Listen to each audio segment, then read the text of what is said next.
On November 7th of 2018, at about 11 p.m., a former Marine entered the Borderline Bar and Grill, which is located in Thousand Oaks, California. This Marine was equipped with a handgun, multiple rounds of ammunition, smoke grenades, and a knife. What he would do next was absolutely terrifying. This is the Borderline Bar and Grill Massacre.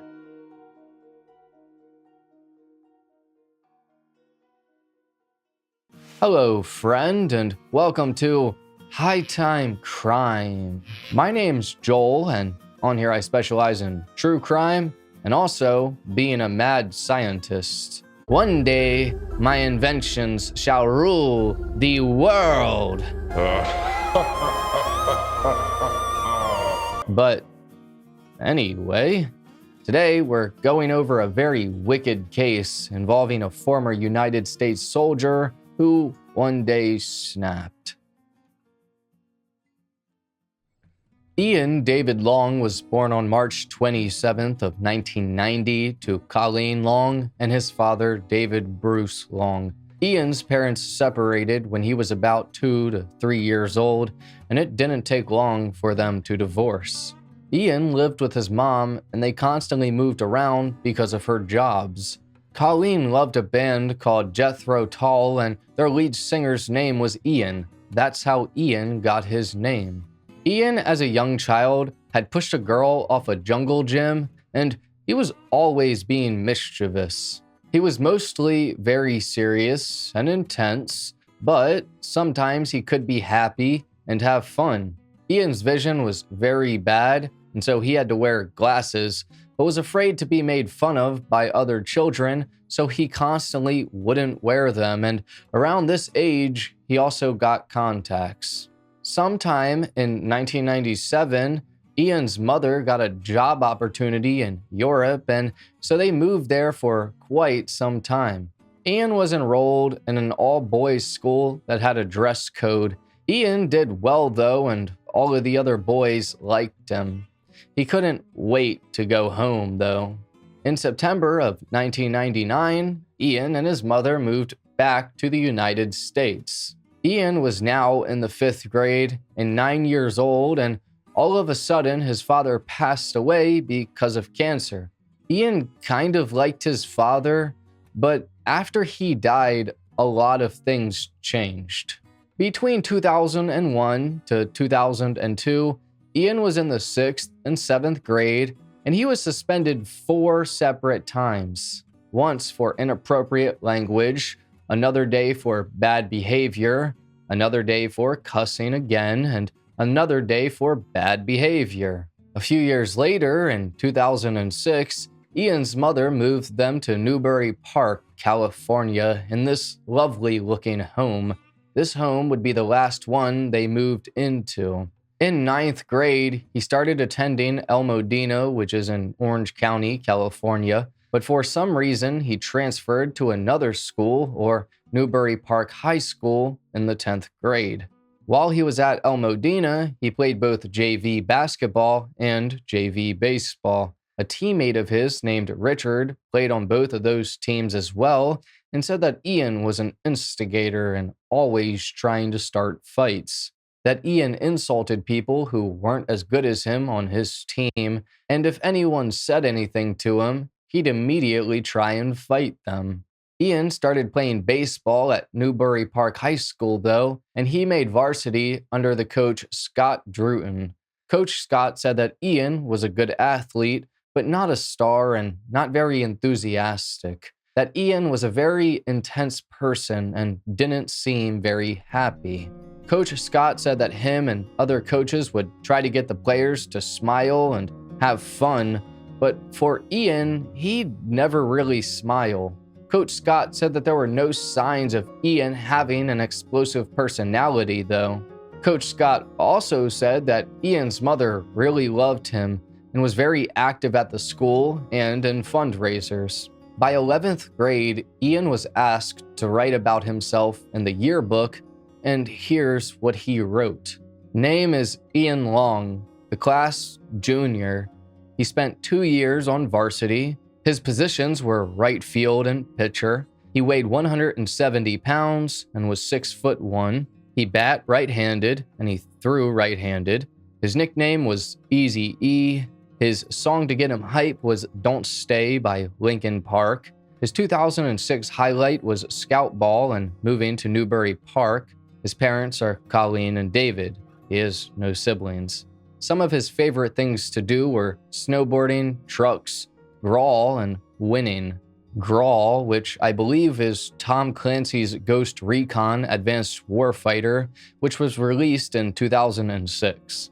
What he doesn't like is work, Volkswagens, and crashing. His season goals are to win the CIF in Angel Stadium against El Modena, his old school. His future goals are college ball and pro ball. After baseball, death.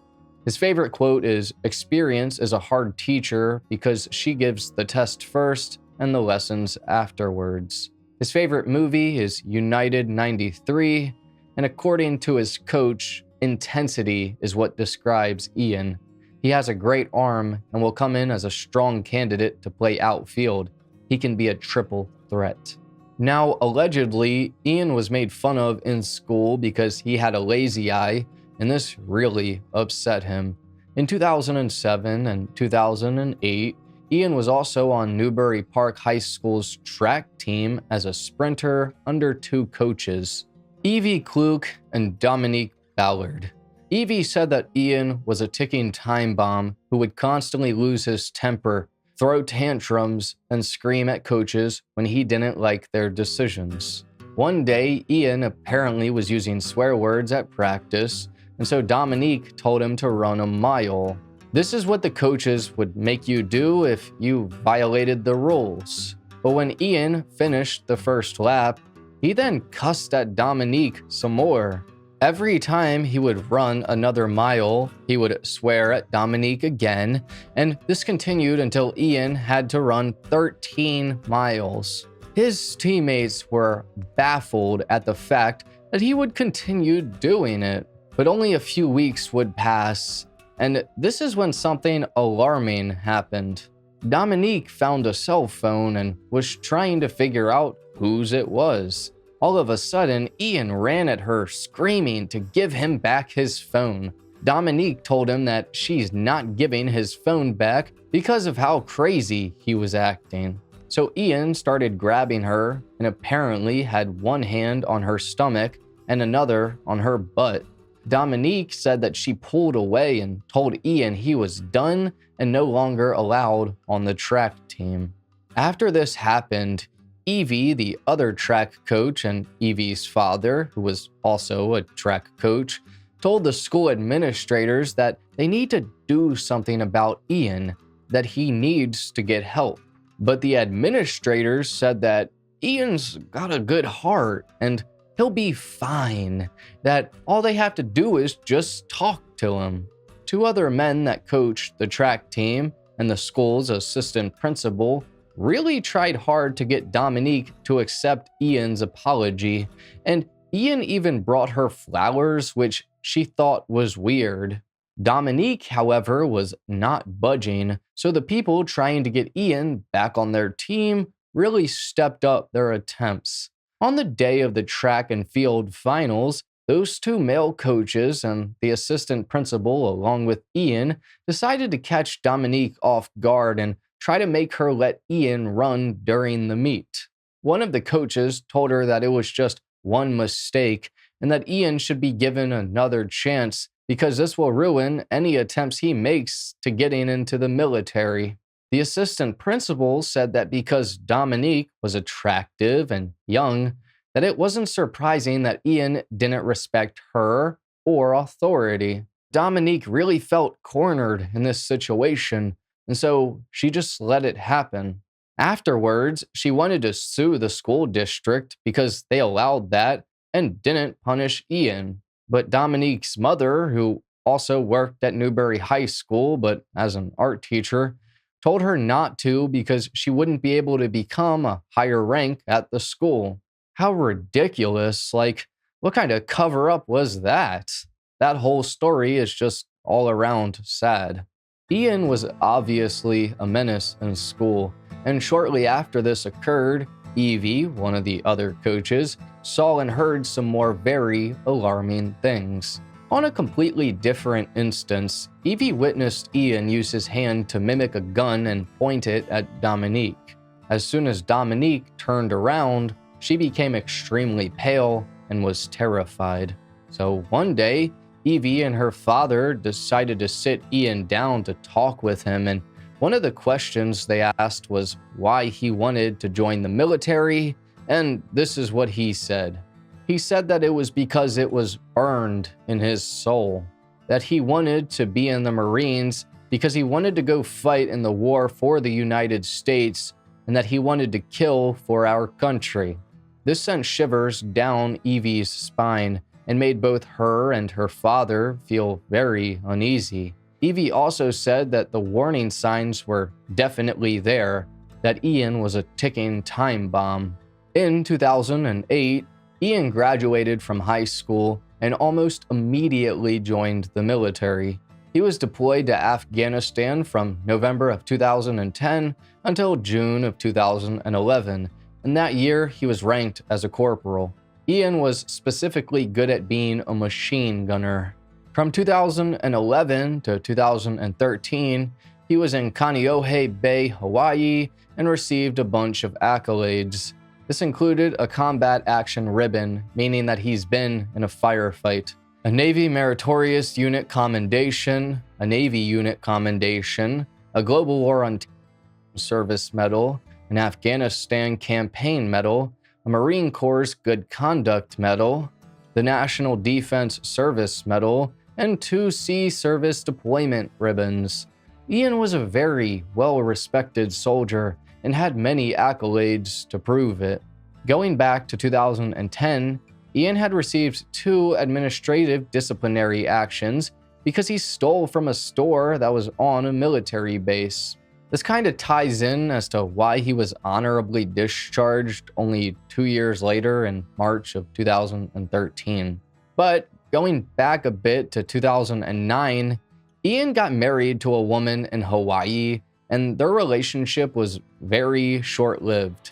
2 years later, in 2011, the couple separated, and 2 years later, in May of 2013, they officially got divorced because of irreconcilable differences.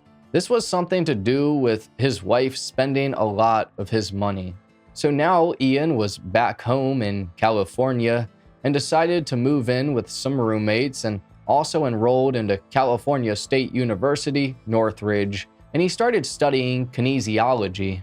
How he met or knew his roommates isn't very clear, but they had some interesting things to say about him. Blake was one of the roommates, and he was a set builder, or someone who helps with theater or film production and creates the scene. Blake said that Ian always kept to himself and always had earbuds in, that he went to the gym, college, or he would ride his motorcycle. Blake also said that Ian would sometimes go into their garage and dance alone to EDM music. Even if it was super hot outside, Ian would be in there for at least an hour. Blake continued by saying the 2 of them occasionally went to the Borderline Bar and Grill, but their Western theme was not Ian's style, and also that Ian didn't want to help with anything, that he was very lazy. Blake said that Ian occasionally dabbled in Molly or MDMA. Ian had also legally purchased a handgun in August of 2016, but Blake wasn't too concerned about it because Ian was a former Marine and Blake also owned guns. Then, in October of that year, Ian bought a few extra high-capacity magazines, and in November, he bought some smoke grenades, night vision, a laser, and a light for his handgun. In December of 2016, he then purchased some more high-capacity magazines. Now, sometime back in 2015, Ian was on his motorcycle and got into a pretty bad accident. This caused him to injure his shoulder and also a collapsed lung, and he was in the hospital for about a month. After this happened, Ian started to get into pills a decent amount, and he really changed for the worse. Another roommate of Ian's, who wasn't named, said she felt like Ian just wasn't the same, that she didn't know if it was due to the accident, the pain, or the pills, but that Ian's character completely changed, and now he was very isolated.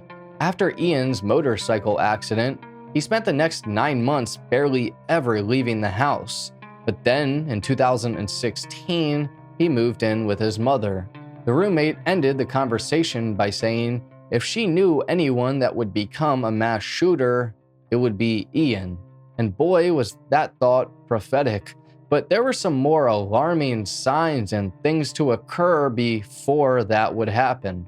From 2015 to 2016, Ian was seen by a bunch of specialists and diagnosed with adjustment disorder, with mixed anxiety, post-traumatic stress disorder, combat and military operational stress reaction, and chronic pain.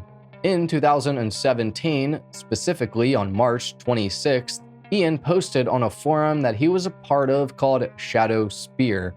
There's a lot of people who were former military on there, and he liked the environment.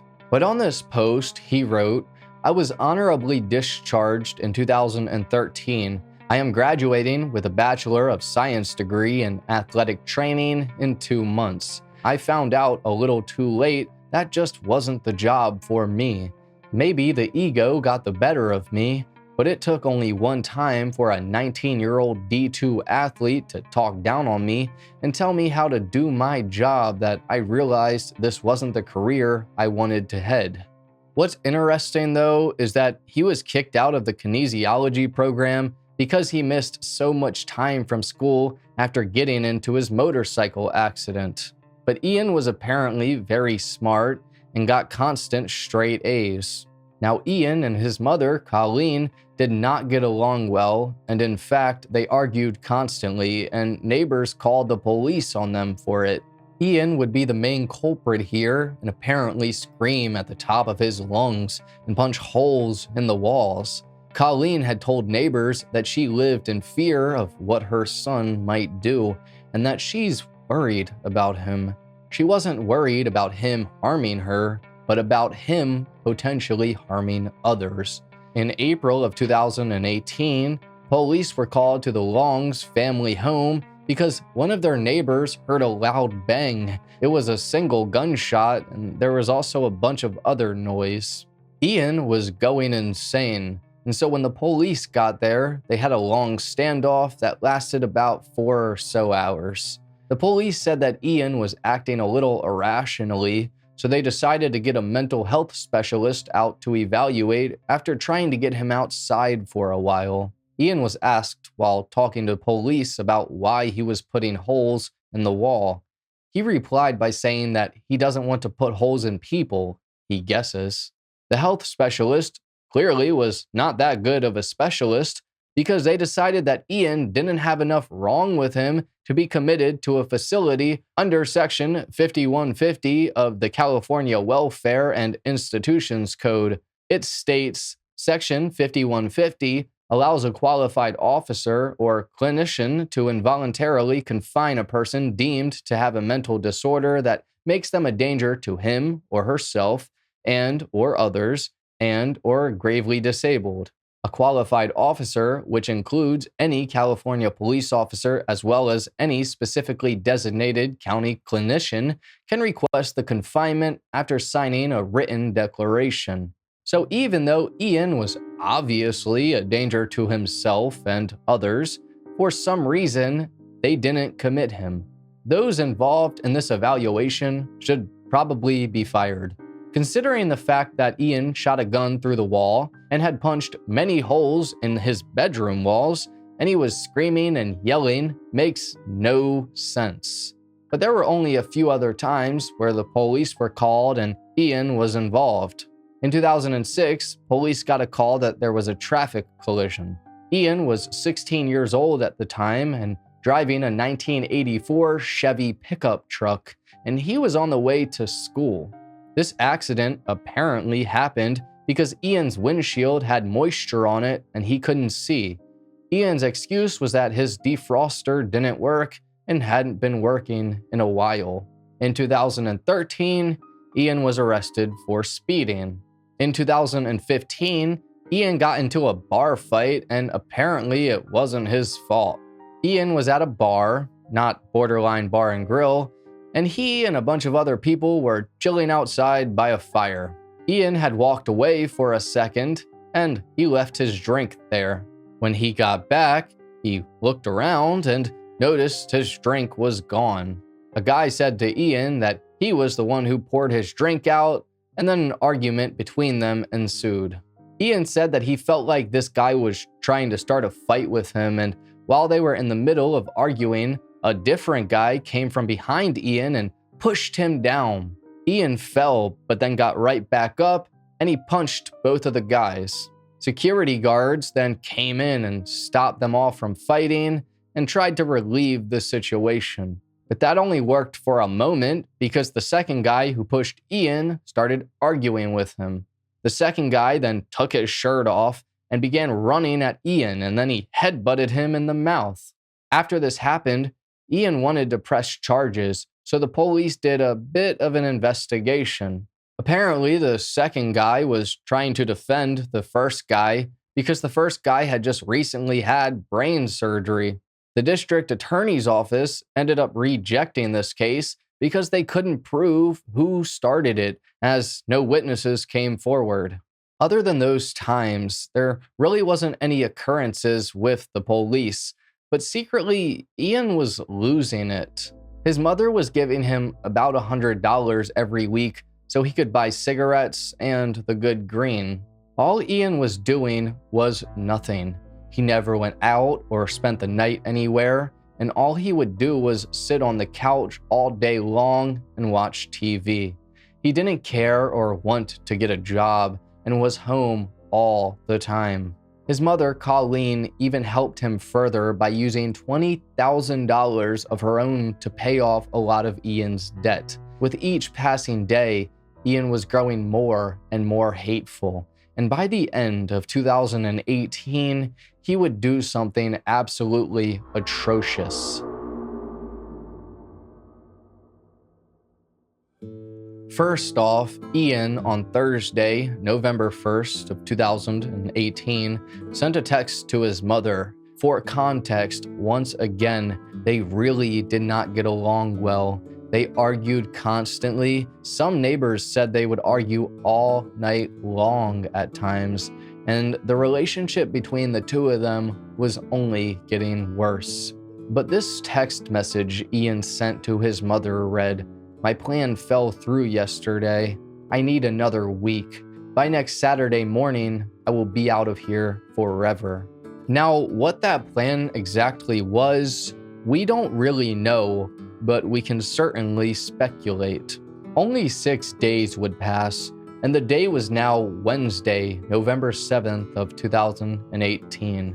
Ian decided that this day was the day he would carry out his plan. His mother said that he seemed normal this day, and he was just on the couch as usual, laying on his phone. Late into the night, he wrote a note that contained only the words, "No funeral." Ian got ready and put on a black hat, a blue bandana on his face, his prescription glasses because he had bad eyesight, blue jeans, and a black jacket. He grabbed his .45 caliber Glock 21 handgun that he legally bought and equipped a 26-round magazine with a laser sight.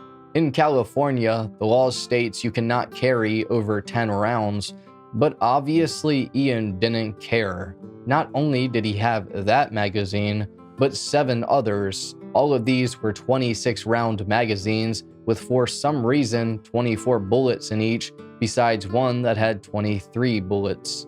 Ian also had a large knife with him, 10 smoke grenades, a flashlight, a lighter, and some fireworks, and it was now time for him to commit to his plan. At about 11 p.m., Ian grabbed his mother's dog, a German Shepherd named Mac, and put him on the leash and then left the house. Ian drove to the Borderline Bar and Grill, which was around a 9-minute drive from his home. He took his mother's 2009 Ford Escape, and it's not very clear as to why he brought the dog. But there were about 260 people inside the restaurant. This includes workers and customers. The bar had pool tables, a dance floor, TVs, and a bunch of other fun things. This particular night was College Country Night, a weekly event for college students to go out, have a good time, and listen to some country music. What's interesting about this restaurant was that there were about 50 to 60 people there that night that were also involved in the Las Vegas Massacre at the Route 91 festival that happened a year prior. A lot of them started going to this restaurant because it helped them. But sadly, this night was going to be a terrible one. At 11:18 p.m., Ian decided it was time and he walked into the restaurant. He left Mac inside of the car. Now, the exact order of what he did isn't very clear, but I believe that he first threw a few smoke bombs inside of the place while everyone was on the dance floor. Next, he shot the bouncer or security guard and walked inside and shot the cashier. He then started to shoot every person that he saw. People began running for their lives, breaking windows with chairs and their bodies, diving under tables, and everyone was rightfully freaking out. At 11:19 p.m., a 911 call came in, which was one of about 90 separate calls. 911, what are you reporting? There's been a shooting at Borderline in Thousand Oaks. We have help on the way out there. Did you see it happen? It's still happening. Are they inside? They're inside and now they're coming outside. Nothing. Just came in, shooting. Bah, bah, bah. And then he just kept doing it. And we all ran away. I jumped out the window. Yeah, there's gunshots still inside. I've been hit. I'm bleeding everywhere. People are running everywhere. My friends are inside. A group of college students had also ran to police officers that were just around conducting a traffic stop. Meanwhile, Ian was still on a rampage, walking around trying to find people. Hey, come this way, over here, come on, come on. Let's go. Walk, come on. Behind the car, everybody behind, just behind, right behind. Let's go. Everybody just down, hunker down, right behind here, okay?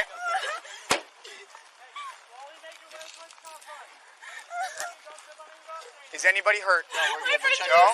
Okay. Stay here, okay? I need everybody to stay here. Okay? Sit down, okay? Everybody down, okay?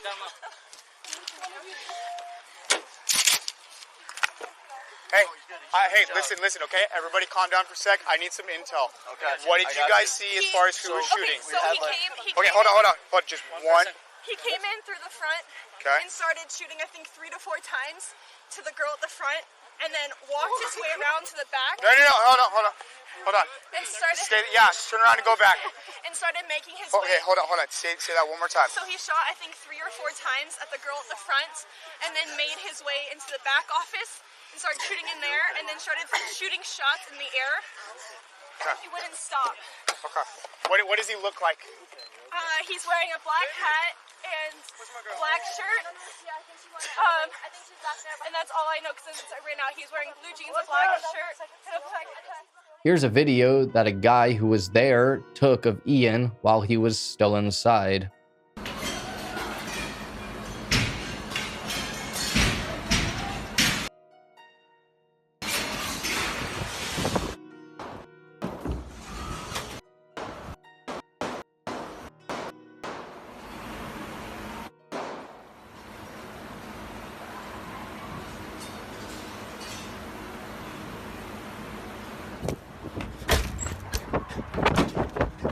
Guys, run! Go! He's coming out this door!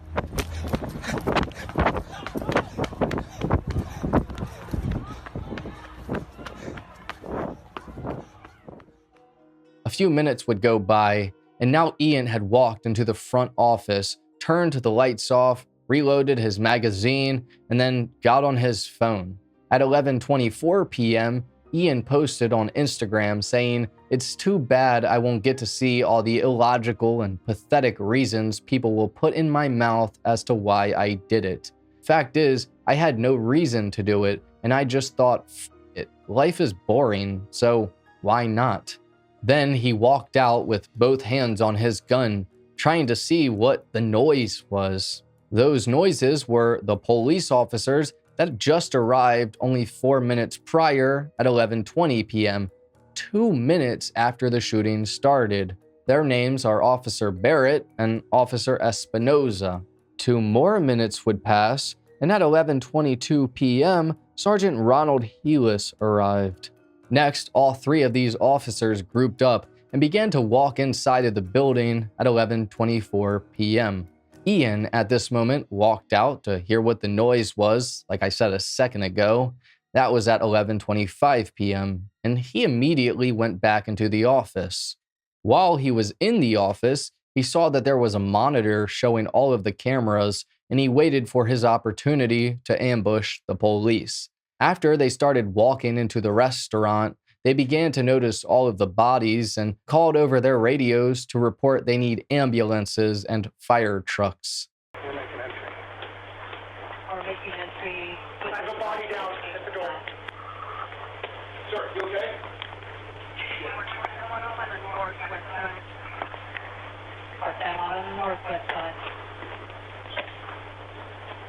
Are you okay? Just about it.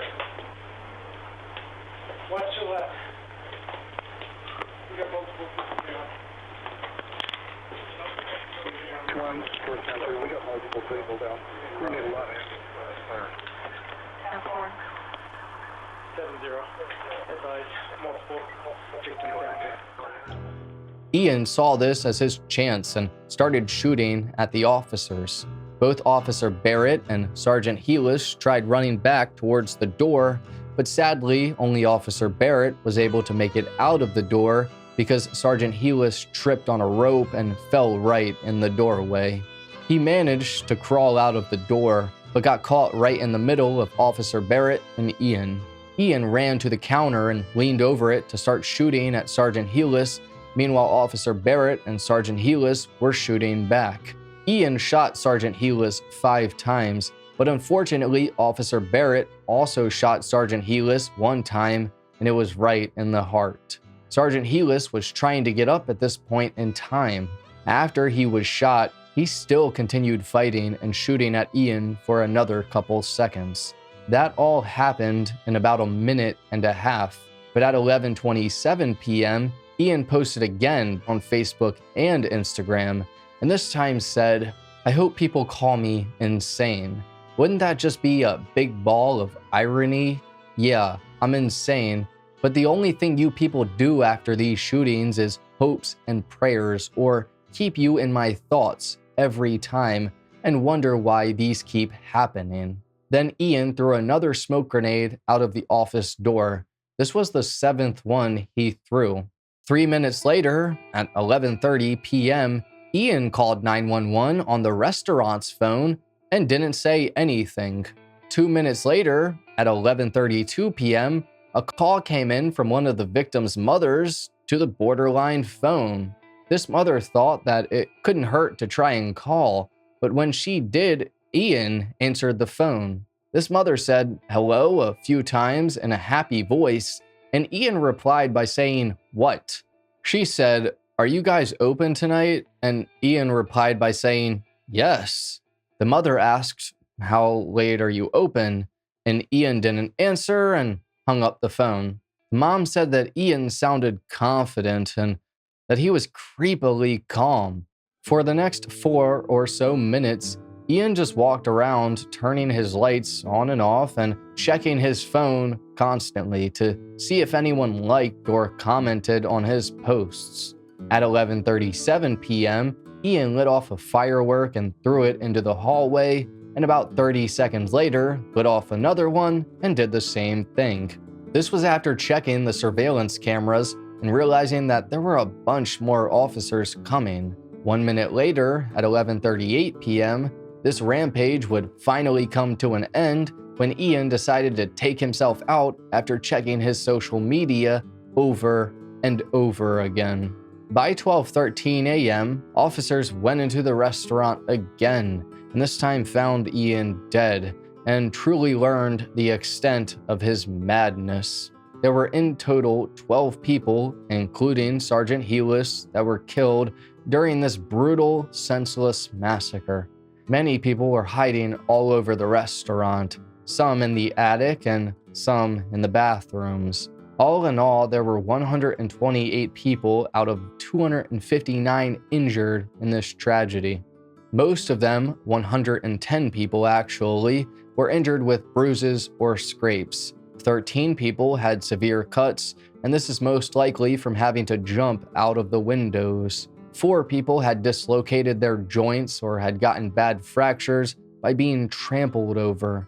1 person was shot, but it was non-life-threatening, and so they survived. A witness was there, went on the news afterwards, and said a little bit about what happened. I was to the front door. I was talking to my stepdad, and I just started hearing these big pops, pop, pop, pop.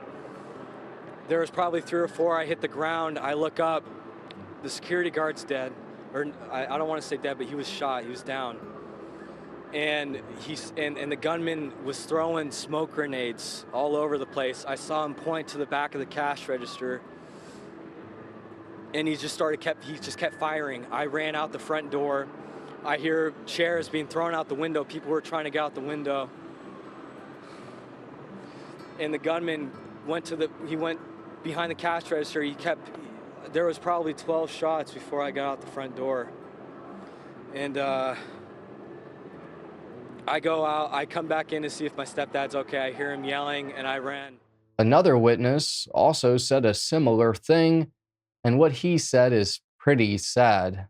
He shot the front doorman, bouncer, like just a young man. And then he shot the cashier, just a young girl. And then he started moving to the right. Wasn't looking at us, and he went into the office where all the cash and stuff is. He didn't say anything at all. He just started shooting, and I should have stayed till he changed his clip. But I was worried about my boy. But I should have stayed. I apologize to anybody who got hurt or passed. I'm sorry. Ian had fired a total of 61 rounds and still had 129 rounds left. He was an absolute monster. The police did a very thorough investigation that kind of uncovers a lot. The police visited Ian's mother, and they chatted about a lot of things. His mother, Colleen, said that Ian was trying to get back into the military, but they weren't going to accept him because of his credit card debt and bad spending habits. That Ian had gained a lot of weight and was embarrassed about it, and that he didn't like the way that he looked. She said that he didn't want his picture taken anymore, and that he really does basically nothing. Colleen said that she felt responsible and that Ian hated her so much, that he had destroyed everything important to her and that she could not help him. Colleen further stated that Ian was never violent towards her, but their arguments got pretty heated. That was about it. Now, the police also interviewed a lot of Ian's friends, and some said he was cool and nothing was really odd about him. But others said that when he came back from the war, that nothing was the same.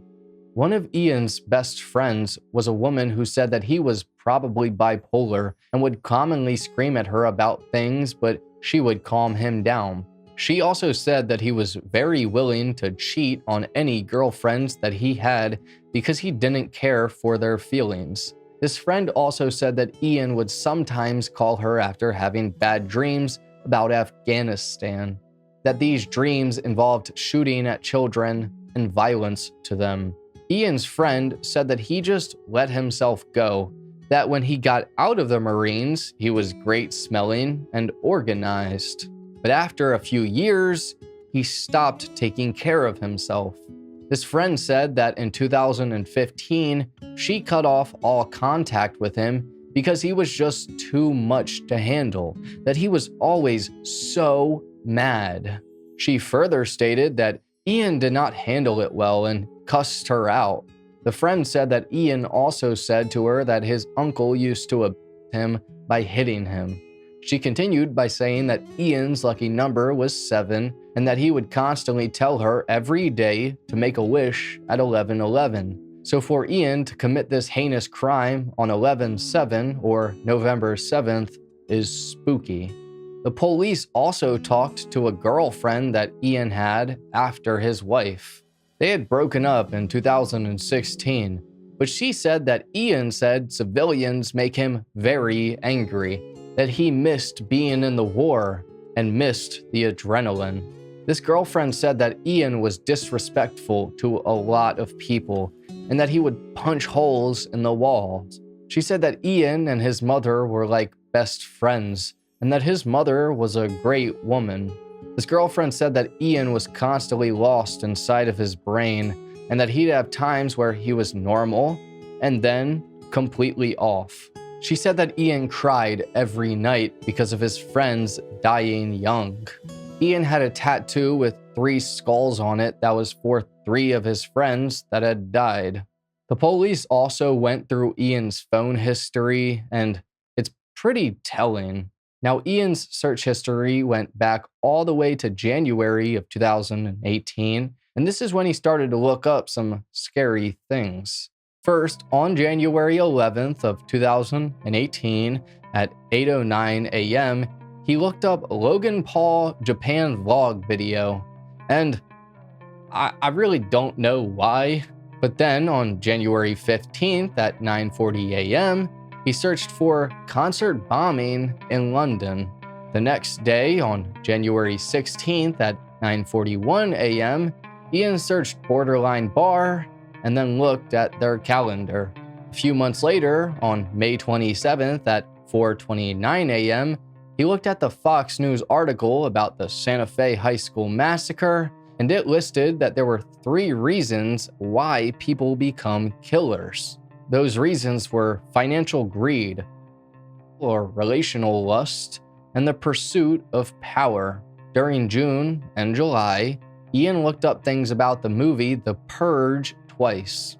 This movie is about an annual event where all crime is legal for 12 hours. But then a few months later, on September 26th at 7:36 a.m., Ian looked up the last death penalty execution in California. A few weeks later, on October 22nd, he looked up the Borderline Bar and Grill and visited their website. Now about a week and some change later, on November 1st at 5:46 a.m., Ian for the last time searched Borderline Bar and Grill and went to their website. Now even with all of that information, there still wasn't exactly a clear motive as to why Ian did it.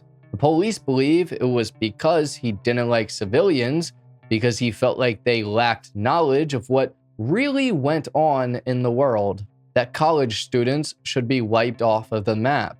This was supposedly something that Ian had said, but the police still don't have an exact reason.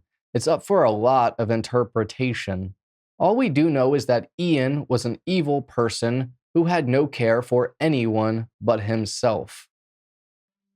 Sean Adler was 48 years old, and during the night of November 7th, he was working as the bouncer at Borderline. Sean was a wrestling coach, and earlier in the year, he opened up a coffee shop.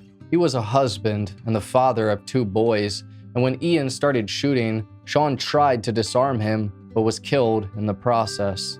Cody Lee Gifford Kaufman was 22 years old and loved baseball and football.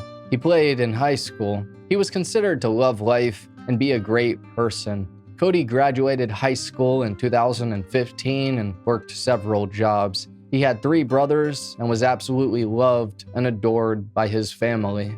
Elena Maria Housley was 18 years old, and from a young age, she was destined to be great. She loved reading, and at 5 years old, she started playing piano and by middle school and high school, she played on both teams, but with a violin. She learned to become fluid with multiple instruments. This included her voice, because she joined the choir at her school. She also played some roles in a few different plays, and genuinely just enjoyed everything about theater and music.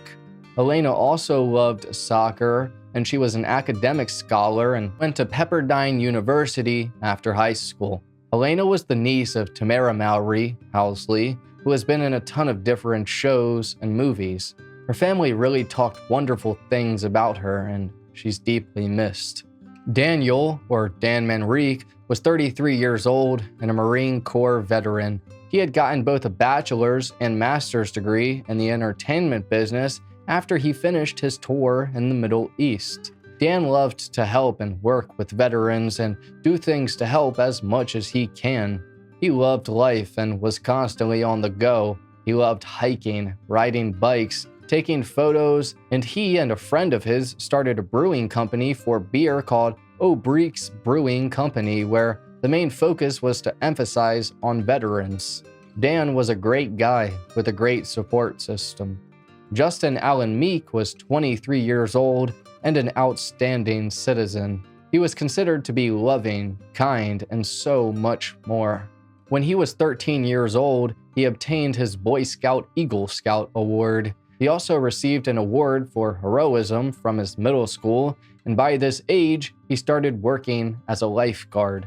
By 2014, he graduated high school and went to California Lutheran University, and his mother went with him at the same time. They graduated together. Justin obtained a Bachelor of Science degree in criminal justice and also a minor in music. He was really a part of the school's community. Justin was a member of the choir, the Kingsmen Quartet, the water polo team, the hockey team, and much more.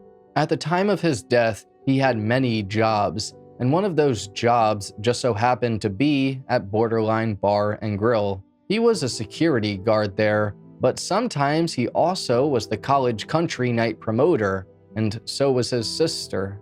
On November 7th, they both were there, but unfortunately, Justin didn't make it. He gave his life to save others. While Ian was shooting, Justin jumped in front of his sister and others to be a human shield. What a hero.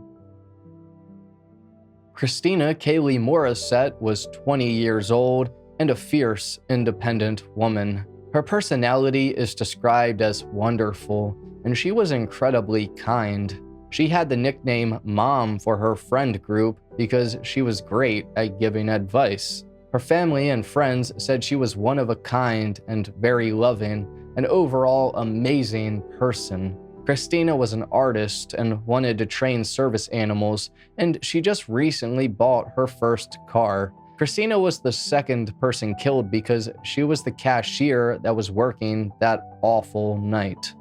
Telemachus Orphanos, or Tell, was 27 years old and was living a great life. His parents said that at a young age, he was wise beyond his years. Tell was a Boy Scout and eventually joined the Navy. Not only was he involved in this massacre, but also the Las Vegas one as well. When that happened, Tell was helping people to survive, and it really did a number on him. He was also a security guard at Borderline, just not this night. This night, he wanted to kick back, relax, and have a good time with his friends. Unfortunately, a deranged madman came in, but before he passed away, he had a few conversations with his mother about the Las Vegas incident, and Tell told her, "You know, you always wonder, do you run or go back? Well, at least now I know." There were numerous accounts that said that Tell made it outside. People saw him, but Tell said that his friend was inside. I'm assuming that it was Justin Meek because, as you can see in this photo, they were friends. It's believed that Tell went back inside to try and save him or stop Ian in his tracks, but sadly, he was overpowered. Tell was not only shot, but also stabbed in the neck as well. He was the only person that was stabbed. He died a hero. Noel Sparks was 21 years old and in the process of obtaining a degree with a major in art at Moore Park College. She was considered to be a great girl and loved country music and dancing. Noelle, from a young age, played the cello. She was a Christian. She loved animals, was a talented singer, and so much more. She had devoted her life to really caring for others. She was always helping people and a phenomenal person to know.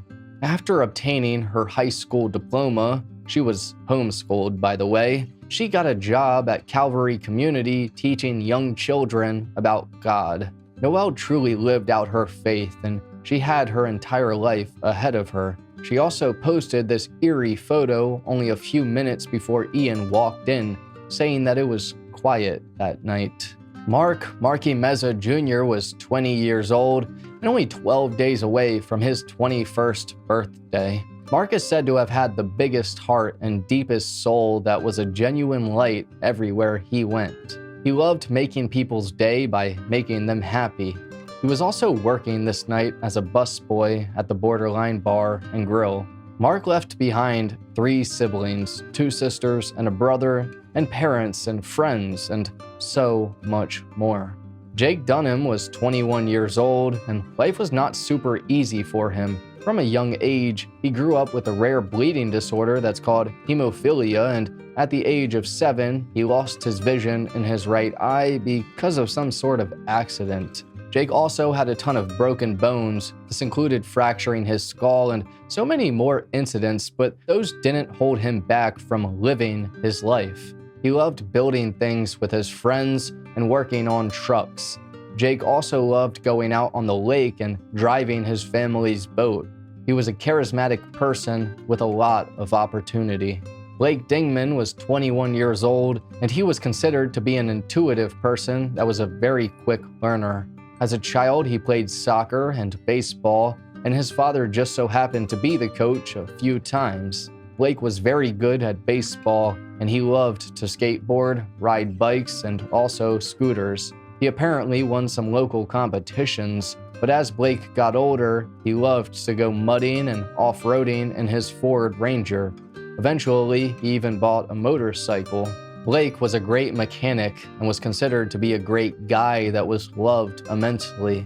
He had attended school to become an electrician, and just a week before he got murdered, he got offered a job for a very large contractor. Sadly, he would never be able to live out the life he should have. Sergeant Ronald Heelis was 54 years old and a 29-year police veteran working as the sheriff's sergeant. Sergeant Heelis had his own business to help people get permits for their concealed carry license. Not only that, but he was also a firearms instructor that helped new members of the sheriff's office. Sergeant Heelis was a father and a husband, and he loved his family so much. He was married to his wife for as long as he was on the force. Sergeant Heelis had annual fishing trips with his son Jordan, and they certainly got along very well. Sergeant Heelis is a hero and risked his life to save many others. He barged right into the place, not exactly knowing what he's walking into, and did everything he could to stop Ian. Even after getting shot in the heart, Sergeant Heelis continued fighting until the very end. He ended up dying at the hospital, and we can for sure commend him for his great spirit and will to help people. Rest in peace to everyone who unfortunately lost their lives on a day where they just wanted to have some fun or enjoy some time with friends. Nobody should ever have to go through anything like this, and it's certainly sad to not only see, but to learn about. The last thing I'll add is that I really could have made this video a lot longer. The police looked into everything once again, and they did an incredibly thorough job. They had conducted numerous amounts of interviews. So if there's anything that I missed, let me know, but I did do my best to try and break this down for you as good as possible. In conclusion, why Ian did what he did, I don't think we'll ever know. And for some reason, he was happy with that fact. He wanted people to question him and his motive. But sometimes evil is just evil.